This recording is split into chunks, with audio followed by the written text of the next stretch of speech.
Alright, howdy howdy. So this video is for you if you are the proud owner of a Korg Wavestation. You know, if you've got any of them, like the EX or the AD or the SV. Now we're not talking about wave states here, we're talking about the Wavestation, but basically you may have run into this conundrum like me that bugged me for many years, where you might be scrolling through the different factory performances, and you know, which is what Korg is calling a preset. So we'll use the nomenclature performance, right? So, and you go to play with the different performances and you notice that some of the performances are very obviously affected by the Vector Joystick, but others are not. I'd say the majority of them don't seem to be affected by the joystick, and this really made me angry and confused for a long time. And I found out why, and I'm going to talk about why and also how you can bypass that for factory patches. If you want to make your own patches, this information is applicable, but like you'll find that if you're making your own patches, or sorry, your own performances from scratch, I mean, you're going to be programming these things anyway. So, but let's just talk about what the bypass is if you're trying to make this joystick do what you want without fucking up the original pristine sound of a factory performance, right? So let's first establish the nomenclature / like architecture of the Korg Wavestation. So each factory preset is known as a performance, and each performance is made up of different parts, and the parts are made up of different patches. So that seems pretty confusing and pretty convoluted, but it all makes sense, and we'll get into it. So this vector, this is the big thing that I misunderstood for a long time, even after reading the manual and watching all kinds of videos, is that this Vector Joystick is not increasing the mix level of the different parts like you think it would. Like on a Roland D50, for example, like that has a joystick too, and it increases the mix level of the different partials. That's not the case with the Wavestation. What the Wavestation is actually doing with this joystick is it is increasing the mix of the waveform oscillators within a part. So the reason why many of the factory performances on this machine are not really affected by the joystick at all, and I'll show you what I mean. So this joystick isn't doing shit, but this beautiful performance is made up of 4 beautiful patches or parts, right? So the reason why the joystick isn't leaning into any of these more than the other is because if we zoom in at all 4 of these, they all have a particular setting where they only have 1 oscillator. So watch what happens if I increase the oscillator to 2, or I can go up to 4. Now we get some new options, right? So let's set this oscillator to 2. All right, and we'll click waves. So this is, now we can see that by default it created a clone of that patch. So now there's 2 that are called voices with the same settings. And so if you, let's say for example, on this performance, I wanted the joystick to be able to fade out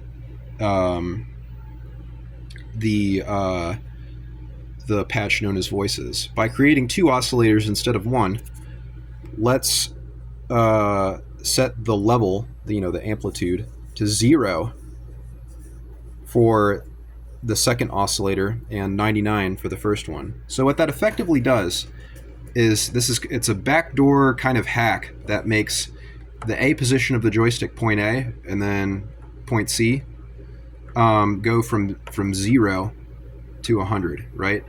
And don't make the mistake of thinking that we're doing the same thing as having the joystick like go between the different parts as a mix envelope like we want it to do. We're not actually doing that, unfortunately. All we're doing is, like this, for example, this central position is 50% amplitude, not 50% mix envelope. So it's not like the central position is having the voices part, be the standard central factory default mix position.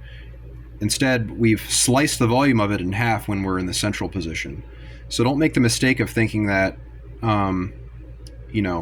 now that it's in the central position, the voices patch is just as loud as all the other four.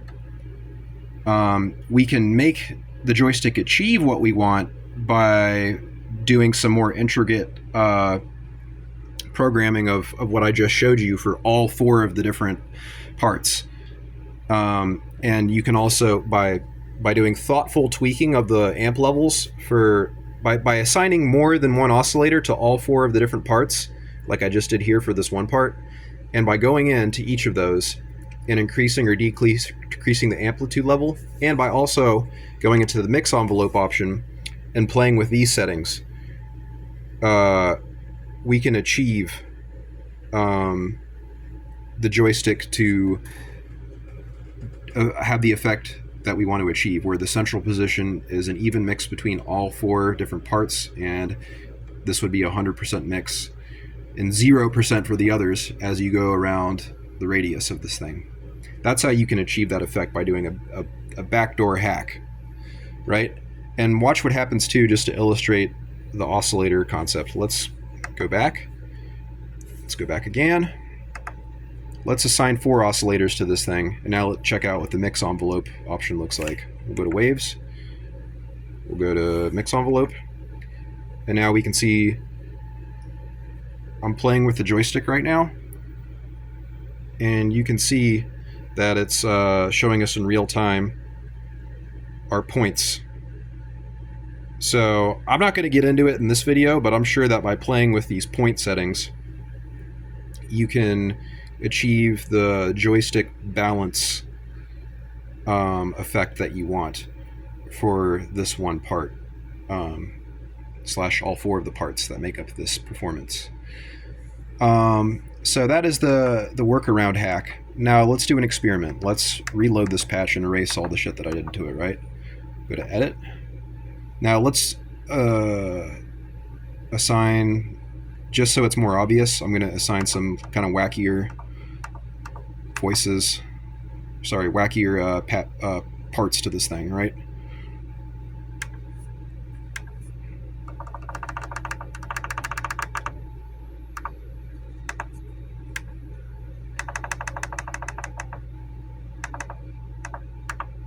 Okay. So since all 4 of these only have one oscillator, that's the factory way that this particular performance was programmed. Even though I just changed all these parts to have different patch waves, right? Our joystick isn't doing shit, because they all still have only one oscillator. So let's solo the first one, called WS Wavestation Metal, right? Let's go up to it. Solo.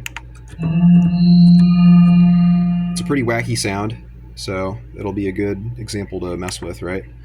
So let's go to patch. Let's assign 2 oscillators. Let's go to waves. And now let's assign the level of the duplicate, position C on the joystick, to be 0, and A to be 100. Okay.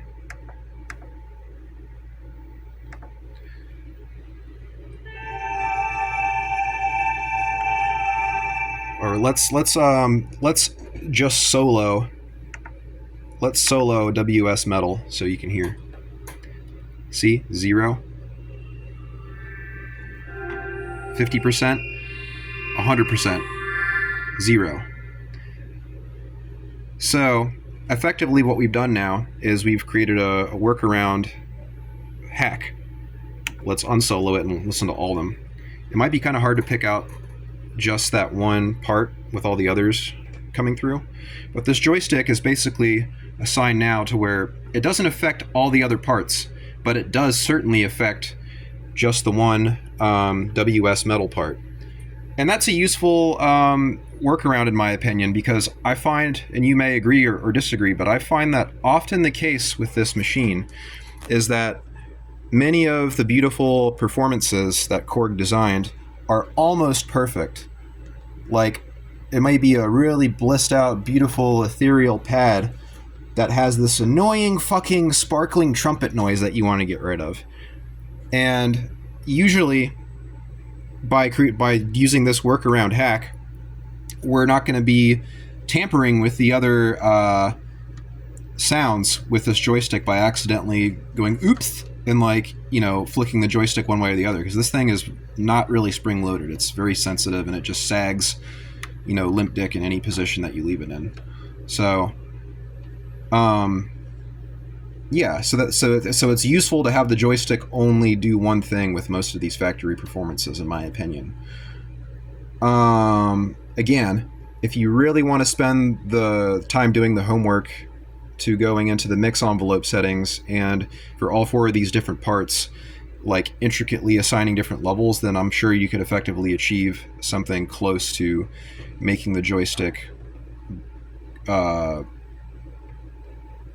amplify each of the parts equally or unequally, whatever you want, you know. So yeah, that's the hack, that's the workaround. And one last little rant is it perplexes me that Korg, with all the work that they've been lauded for that they put into designing the Korg Wavestation. I mean, this thing is hailed as this lost magical relic of, like, genius digital linear synthesis. It just boggles my mind that they seem to have programmed the majority, not the minority, of the performances such that all four of the different parts only have one oscillator. It would have made much more sense, in my opinion, for them to keep the architecture how it is by having patches within oscillators, within patches, within parts, within a performance. Keep that architecture, that's fine. But make the joystick do what the Roland D50 joystick does. Make it affect the mix envelope of the fucking parts, not the oscillators. You know?